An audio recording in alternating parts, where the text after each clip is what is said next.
Halo semua, jadi pada kesempatan kali ini kita akan masuk ke materi tentang penyesuaian akun. Itu ada di bab 3. Seperti yang kalian semua sudah baca sebelumnya dan bahkan sudah berusaha menjelaskan bersama-sama tentang bagaimana cara menyesuaikan akun. Nah, selanjutnya saya akan membahas secara lebih detail supaya mungkin menambah pemahaman kalian semua. Nah, tahap untuk menyesuaikan akun ini merupakan tahap keempat setelah adanya transaksi. Yang pertama ada analisa transaksi, kemudian transaksi tersebut dicatat ke dalam jurnal, lalu kemudian dari jurnal akan diposting ke buku besar dan dibuatkan neraca saldo. Lalu bahkan di tahap kelima ya, habis neraca saldo, setelah itu kita menyesuaikan akun. Nah, tujuan pembelajaran untuk materi kali ini yang pertama yaitu untuk menjelaskan asumsi periode waktu. Nanti kita akan bahas bagaimana itu periode waktu. Kemudian basis akrual, kemudian memahami tentang kenapa perlu ada penyesuaian ayat jurnal dan mengidentifikasi jenis-jenis ayat jurnal penyesuaian yang utama. Kemudian bagaimana itu jurnal penyesuaian untuk deferral dan akrual, serta menjelaskan sifat dan tujuan dari neraca saldo setelah penyesuaian. Jadi kemarin kita sudah belajar tentang neraca saldo. Nah, nanti kita juga akan mendengar nama baru yaitu neraca saldo setelah penyesuaian. Oke, ini masalah asumsi periode waktu. Nah, para akuntan biasanya membagi masa ekonomis perusahaan menjadi periode waktu yang artifisial. Nah, misalnya apa? Misalnya per 1 bulan, atau bisa per 3 bulan, atau bahkan bisa per 1 tahun, gitu ya. Jadi bisa 1 bulan, 1 triwulan, atau 1 tahun. 1 triwulan artinya setiap 3 bulan sekali. Kemudian, nah, asumsi periode waktu ini kadang disebut juga dengan asumsi periodisitas. Jadi tergantung perusahaan atau entitas bisnis itu mengatur periode atau periodisitas periode waktunya setiap kapan, setiap bulan kah, setiap 3 bulan kah, atau setiap tahun. Nah, di sini kita akan mengenal yang namanya tahun fiskal dan tahun kalender. Nah, untuk periode waktu bulanan dan triwulanan biasanya disebut dengan periode interim. Sedangkan kebanyakan perusahaan besar harus menyiapkan baik laporan keuangan triwulanan maupun tahunan. Jadi kadang ada yang per 3 bulan harus ada laporannya. Kemudian nanti dari 3 bulanan itu akan disatukan atau dicocokkan kembali dengan laporan 1 tahunan. Periode waktu akuntansi yang lamanya 1 tahun inilah yang disebut dengan tahun fiskal. Ya, jadi nanti kalian selanjutnya akan banyak mendengar istilah tahun fiskal. Kemudian kita juga akan mengenal tentang akuntansi yang berbasis akrual dan akuntansi berbasis kas. Akuntansi berbasis akrual itu di mana transaksi itu dicatat dalam periode saat peristiwa terjadi. Jadi misalnya pendapatan itu dicatat atau diakui saat perusahaan sudah benar-benar telah memberikan jasa, bukan saat mereka menerima kas. Jadi kalau kalian ingat contoh minggu lalu atau 2 minggu lalu, ada istilah pendapatan diterima di muka. Pada saat kita mengakui pendapatan diterima di muka, kita mengakuinya sebagai kita juga mengakui akun lain yaitu kas. Tapi pada saat itu kita baru menerima kas, tapi perusahaan belum memberikan jasanya. Jadi dia masih ngutang jasa, masih ngutang barang misalnya kepada pelanggannya. Oleh karena itu di situ kita tidak dapat mengakui pendapatan karena berdasarkan basis akrual, pendapatan baru boleh kita akui setelah perusahaan telah benar-benar memberikan jasa atau barang yang dijual. Begitupun dengan beban. Beban itu diakui saat terjadinya, bukan pada saat kas dibayarkan. Oke, jadi nanti kita akan lihat contohnya, misalnya ada beban gaji yang sudah harus diakui tapi pembayarannya baru diakrualkan ya, atau ditunda di periode berikutnya atau beberapa hari kemudian, sehingga pencatatannya di sini hanya mengakui bebannya. Jadi beban itu sudah harus diakui pada saat beban itu terjadi, bukan pada saat dibayarkan. Bedanya kalau berbasis kas, pendapatan itu harus langsung dicatat saat perusahaan menerima kas. Begitupun beban harus langsung dicatat pada saat membayarkan kas, pada saat mengeluarkan kas. Namun basis kas ini tidak sesuai dengan IFRS. Nah, karena kita pedomannya adalah IFRS atau International Financial Reporting Standard, maka kita sebaiknya mengikuti apa yang diatur dalam IFRS seperti itu. Jadi kita menggunakan basis akrual. Nah, prinsip pengakuan pendapatan diakui pada saat jasa diberikan. Oke. Atau pada saat kewajiban perusahaan telah terpenuhi untuk melaksanakan pekerjaan atau jasa ya, pada saat dia sudah selesai memberikan jasa, atau misalnya perusahaan itu adalah perusahaan dagang, maka pada saat perusahaan sudah memberikan barang yang dijual. Ya. Saat perusahaan memenuhi kewajiban tersebut, jadi kalau sudah kewajibannya terpenuhi, maka perusahaan sudah boleh mengakui pendapatan. Begitupun dengan beban. Ya, jadi kita mengakui beban harus ditandingkan dengan pendapatan. Ya, jadi beban itu diakui pada saat pada saat beban itu terjadi, bukan pada saat kas dikeluarkan, tapi pada saat beban itu terjadi. Oke, nah hubungannya IFRS dalam pengakuan pendapatan dan beban, ya nanti mungkin kalian bisa cari-cari sendiri juga apa itu IFRS. Ya, yang pertama asumsi periode waktu. Masa ekonomis dari perusahaan dapat dibagi menjadi periode waktu yang artifisial. Jadi kayak tadi ya, bisa satu bulanan, 3 bulanan, bisa juga 1 tahunan. Oke, ini hanya diulang kembali ya. Oke, jadi pengakuan pendapatan dan beban itu harus sesuai dengan IFRS, International Financial Reporting Standard. Oke. Kemudian di sini ada beberapa contoh pertanyaan.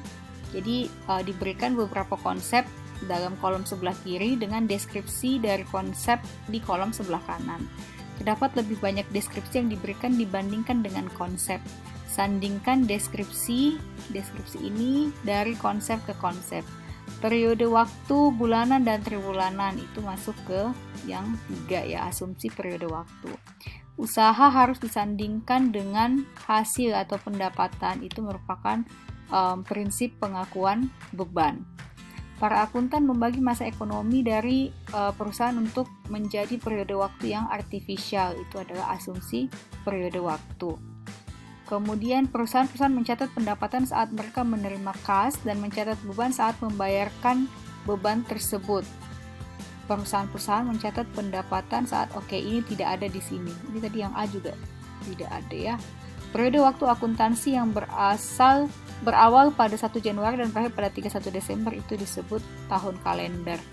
Perusahaan mencatat transaksi-transaksi dalam periode di mana sebuah peristiwa terjadi. Tidak ada jawabannya di sini. Jadi yang ada jawabannya hanya, saya ulang, yang ada jawabannya hanya yang B. Yang A tadi saya salah, tidak ada, itu yang A. Yang ada hanya yang B, kemudian yang C. Yang B itu dipasangkan dengan nomor 4, kemudian yang C itu dipasangkan dengan asumsi periode waktu, kemudian yang D tidak ada. Yang E itu dipasangkan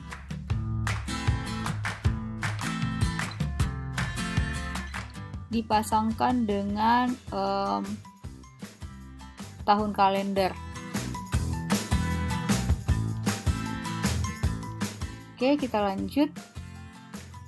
Sekarang kita akan bicara tentang ayat jurnal penyesuaian. Ayat jurnal penyesuaian ini menjamin bahwa prinsip pengakuan pendapatan dan pengakuan beban diikuti. Ayat jurnal penyesuaian diperlukan karena neraca saldo yang pertama kali yang kita buat sebelumnya itu menggabungkan seluruh data transaksi. Yang menggabungkan seluruh data transaksi mungkin tidak berisikan data yang terbaru dan terlengkap. Jadi neraca saldo itu kan biasanya kita buat di akhir periode. Misalnya kita periodenya setiap bulan, berakhir setiap bulan. Jadi misalnya ini bulan Oktober, maka nanti dia akan berakhir di tanggal 31 Oktober misalnya. Nah, biasanya pada saat membuat neraca saldo itu biasanya misalnya pagi hari di 31 Oktober. Ternyata masih di tanggal 31 Oktober itu masih ada beberapa tambahan transaksi yang harus dicatat. Bisa karena belum dicatat sebelumnya, atau bisa karena memang baru terjadi di 31 Oktober siang misalnya, sehingga dibutuhkan data penyesuaian. Disinilah dibutuhkan jurnal penyesuaian. Oke, jadi jurnal penyesuaian ini selalu dibutuhkan setiap kali perusahaan menyusun laporan keuangan. Dan setiap ayat jurnal penyesuaian akan terdiri dari satu akun laporan laba rugi dan satu akun laporan posisi keuangan. Oke, nah saya bahas dulu. Akun-akun yang ada di laporan laba rugi itu adalah akun-akun pendapatan dan akun-akun beban. Oke, sehingga kita bisa menggunakan logika kita ketika kita mau mengetahui apakah perusahaan ini memperoleh laba atau rugi, maka kita tinggal menandingkan atau mengurangkan nilai pendapatan dengan beban. Sedangkan akun-akun yang ada di laporan posisi keuangan atau bahasa lainnya neraca atau bahasa lainnya balance sheet, itu akun-akunnya adalah akun-akun aset, liabilities, dan equities. Oke, jadi semua akun yang masuk kelompok aset, liabilities, and equities. Oke, kemudian jenis ayat jurnal penyesuaian ada yang jenisnya itu deferral dan ada yang accrual. Kita lihat dulu bersama-sama. Untuk yang deferral itu ada, termasuk ke dalam deferral itu adalah beban yang dibayar di muka. Jadi beban ini sudah dibayarkan tapi belum digunakan atau dikonsumsi. Coba seperti apa contohnya? Saya sudah pernah jelaskan sedikit-sedikit di pertemuan-pertemuan sebelumnya. Sudah dibayar, misalnya kamu ngekos, sudah dibayar 1 tahun, tetapi belum digunakan atau dikonsumsi seluruhnya, alias dikonsumsi perlahan-lahan. Itu namanya ayat jurnal yang sifatnya deferral. Nah, apa yang berikutnya? Yang berikutnya adalah pendapatan diterima di muka. Artinya kita masih punya kewajiban. Jadi ini pasangannya ini yang ibu kos dan anak kos. Jadi kalau anak kos ini sisinya kalian membayar sewa kos, tapi kalian bayar terlebih dahulu di muka ya selama 1 tahun ya, atau deferred expense gitu ya. Dan ini dari sisinya ibu kos. Ya, jadi dia sudah terima kas, tapi dia belum memberikan jasanya secara keseluruhan. Bedanya dengan yang accrual, yang termasuk dalam jenis accrual itu adalah pendapatan yang masih harus diterima. Pendapatan yang masih harus diterima. Oh, artinya seperti piutang ya, Bu? Iya, seperti piutang. Jadi kamu sudah kerja jasamu, sudah berikan jasa, tapi kamu belum terima kas pada saat itu. Atau bisa juga karena kamu belum mencatat. Atau yang lainnya adalah beban yang masih harus dibayar. Misalnya, kamu punya perusahaan, ya, kemudian kalian atau Anda bayar gaji setiap 2 minggu sekali misalnya. Lalu pada saat tertentu gaji itu pembayaran gaji 2 minggu setiap 2 minggu tersebut tidak pas di akhir bulan misalnya, melainkan masuk ke pembayaran kasnya itu masuk ke misalnya di tanggal 1, mungkin karena, atau di tanggal 2 misalnya, mungkin karena hari Sabtu dan Minggu libur. Contoh hari bulan Oktober ini 31 itu kan hari Sabtu, 1 hari Minggu, lalu tidak mungkin kita membayar di 31 dan 1 misalnya. Jadi kita akan bayar di tanggal 2, sehingga kas baru akan keluar di tanggal 2. Tetapi kita sudah harus mengakui itu sebagai beban. Kenapa? Karena kita membayarkan gaji pada saat itu untuk kegiatan yang sudah terjadi di bulan Oktober. Jadi itu masuk di bebannya bulan Oktober. Untuk lebih jelasnya nanti kita akan lihat contohnya seperti apa. Oke, saya akan lanjutkan karena saya menggunakan aplikasi yang maksimum setiap merekam hanya 15 menit, maka saya akan lanjutkan di video selanjutnya untuk jenis-jenis ayat jurnal penyesuaian.